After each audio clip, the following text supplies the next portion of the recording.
You're listening to The Bible Guys, a podcast where a couple of friends talk about the Bible in fun and practical ways. Hey, everybody. Welcome to The Bible Guys. We're back. We are back. Better than ever. We're back, baby. Better than ever. Okay. See, everything's a movie to me. Okay. Right? Two guys sitting in a studio. Yeah. I'm back. Oh, geez. Well, you went poltergeist on me. They're here. Okay. Hey, we are going to start off with one of my favorite segments, and this really is just so fun. It is the dad joke competition. There you go. I think the older I haven't even get, looked at these. No, I haven't either. I haven't even read a single one. But the older I get, the more I think I appreciate these. Yeah, I think they're funny. Yeah. So, you want me to go? Yes, you go first. We have 5 each. Here we go. Here's the first one. What is that word? Okay, here we go. The word queue is ironic. It's just a queue with a bunch of silent letters waiting in line. So Q-U-E-U-E. Q. Q, right. The word, Like that's how Europe says, or British people say standing in line. right. Queue. That queue. So you queue up, or Right. you get in the queue. Right. So right. now Yeah, queue is- we have queues. Yes. We're in the queue. But we usually say standing in line. Right. Get in line. But he says it's just a queue with a bunch of silent letters waiting in line. So It's clever. You sort of have to. It's very clever. You have It's a to reading read- one. it's a reading one. That's one you have to see. Come on, Okay. Desiree, don't give us a reading one. That's right. Here we go. A colorblind friend of mine insists that all apples are yellow. I told him that was bananas. Oh, jeez. That was bananas. I get it. Wah, wah. That's bananas, Okay. not apples. That's bananas. Number 2, here we go. What do you call a superhero with a bad sense of direction? I don't know.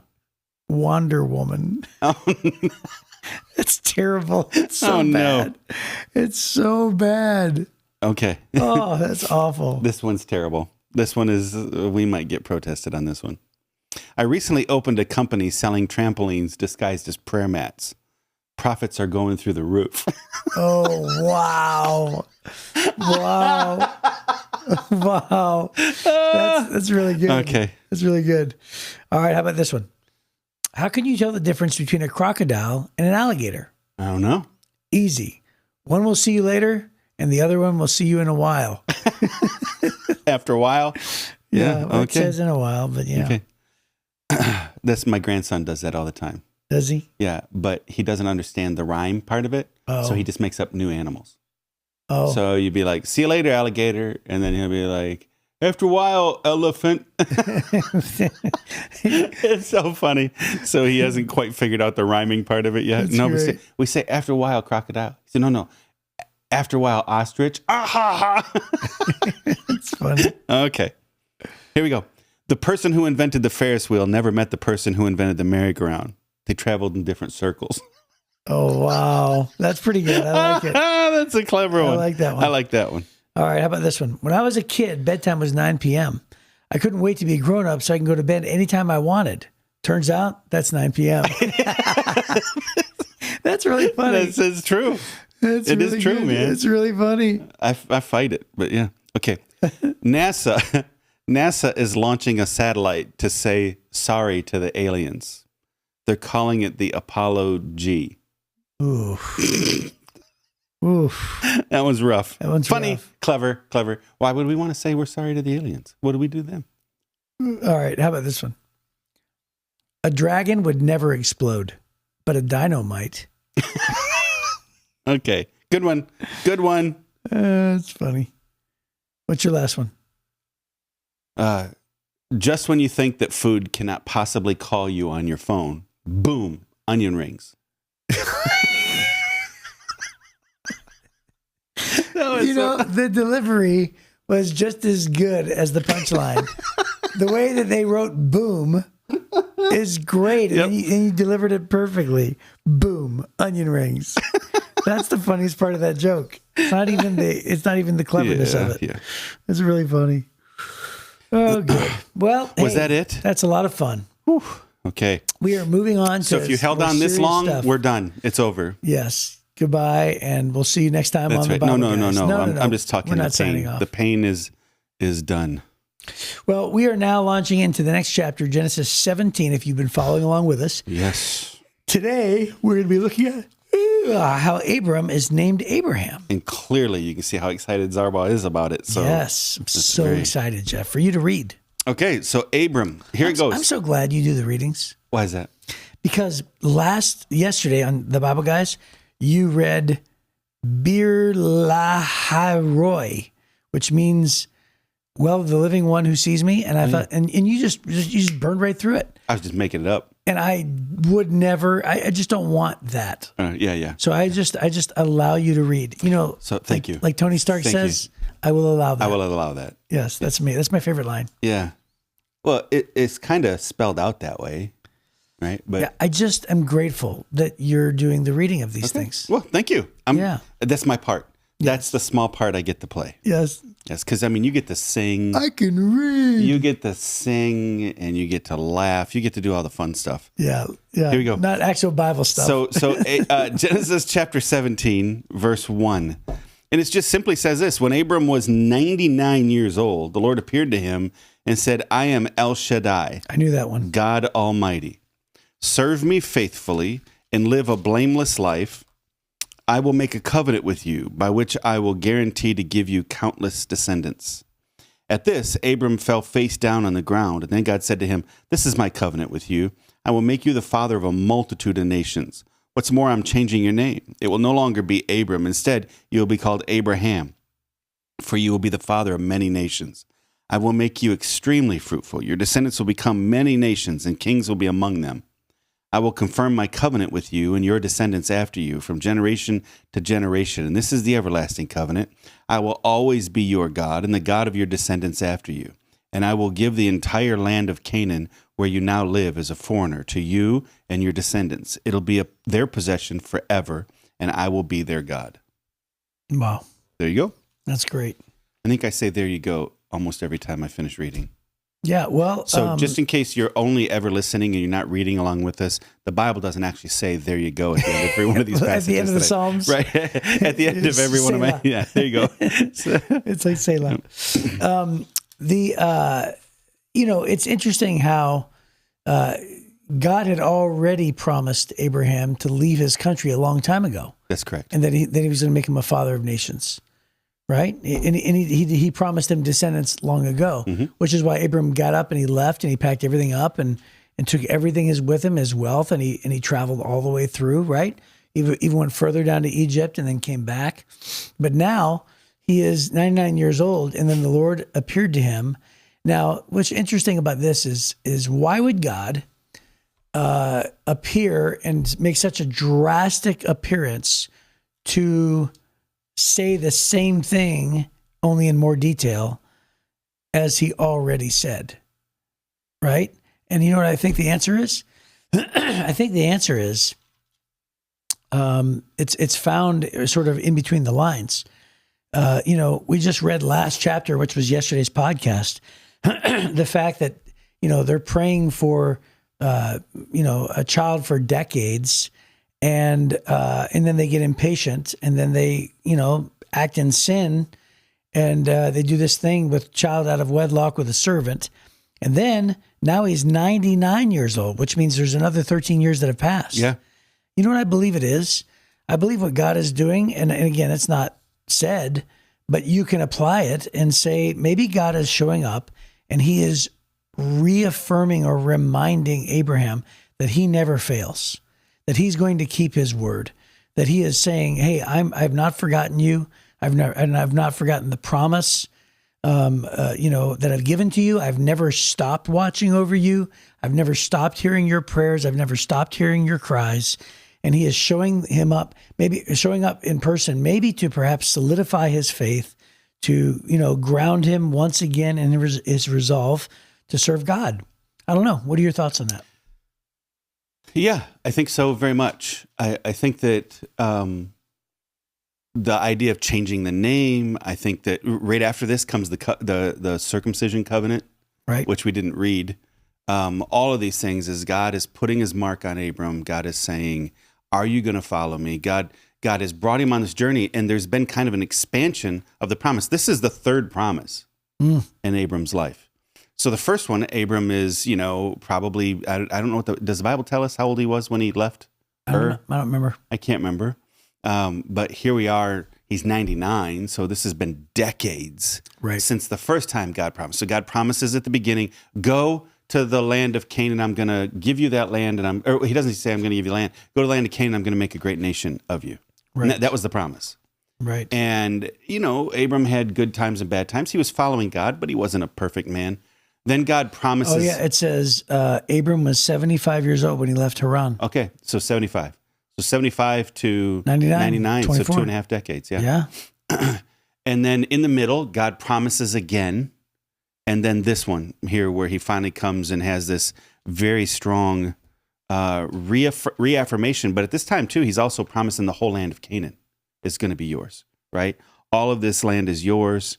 Where you now live as a foreigner, to you and your descendants to be their possession forever. Canaan is what is modern day Israel and Palestine, that area. And God said, hey, this is going to be your people's land forever. And it is still. Right. And then God institutes the ceremony of circumcision as the foundational element that is physical proof that they were set apart by God. There's a lot of reasons for that, but God literally put his mark in the place that is most important to Abram, right? At that point, which to me, if you're going to start a religion, that seems like a really bad recruiting mechanism or recruiting tool, right? But in this situation, that's what God said. And there's an interesting note in here about this idea. It says, it gave 4 reasons. One, it was a sign of obedience to God in all manners. And that's I think true, right? From the very basic human behaviors all the way to saying that your heart is for God. Everything is that way. It is a sign of belonging to his covenant people. Once circumcised, the man would be identified as one of God's chosen people, eventually the Jews forever. The third reason is it was a symbol of cutting off the old life of sin and purifying one's heart and dedicating oneself to God. That's where Abram got himself in trouble. Right? And so this is where God says, okay, let's cut this off. And then possibly as a health measure, there's a lot of health issues that go along with that as well. And so in Abram's day, it was essential. God was saying, I'm going to send the Messiah through your line. It's essential that God's people stay pure and clean and not defiled and have their bloodline watered down by the pagans around them, the people worshiping other gods. And so it was all those things together, and God changes his name. And he goes from Abram means celebrated father, right? And Abraham means father of many. And so even then, the difference between, hey, you're going to have a son, to you are going to be the father of nations. That God elevates the promise. And so I think sometimes people feel like, oh, I had sin in my past. This is 13 years later. Right. But you might feel like, a decade ago, you were sowing your wild oats and you were messing up your life, and that there's no hope for you, that God's ever going to do anything special. God increased his promise to Abram over those next 13 years as Abram leaned back into his relationship with God. God says, hey, now, what did he say? He did tell him, I want you to live pure, right?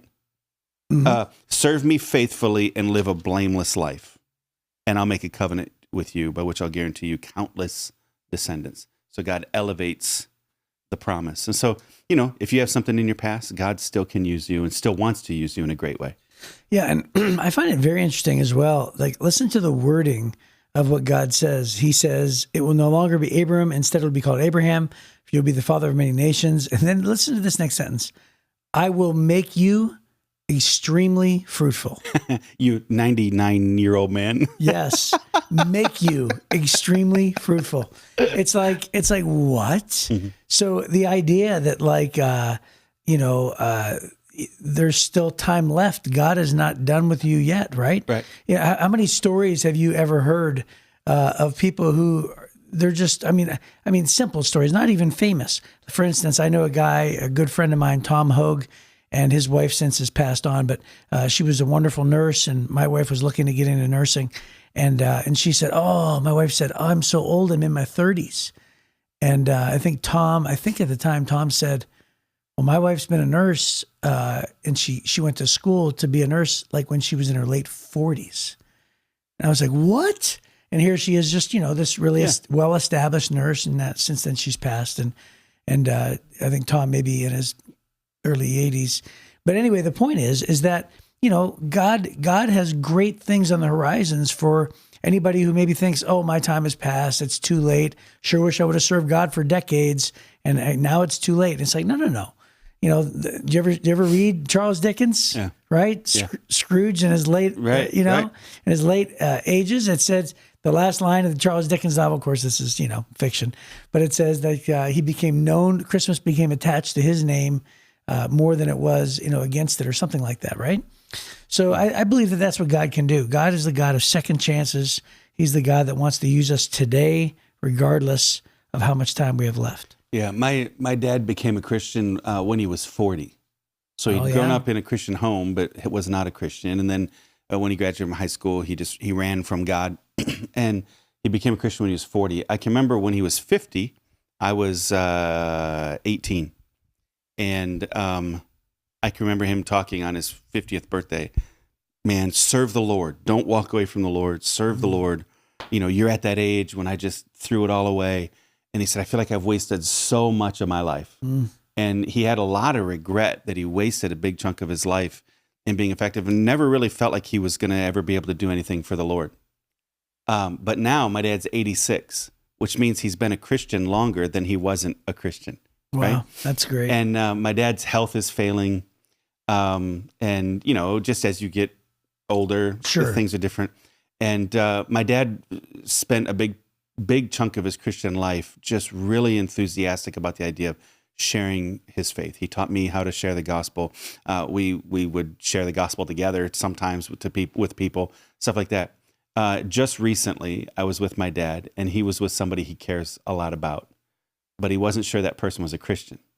And my dad's not always putting together big arguments now or conversations now, but he leaned in and wanted to make sure that this person knew Jesus and was on their way to heaven, right?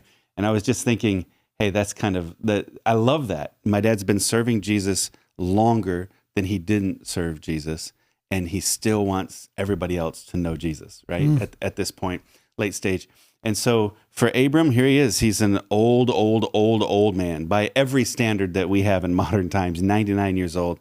God says, I'm not done with you. I'm going to change your name. I'm going to give you a new mission. I'm going to expand my promises to you.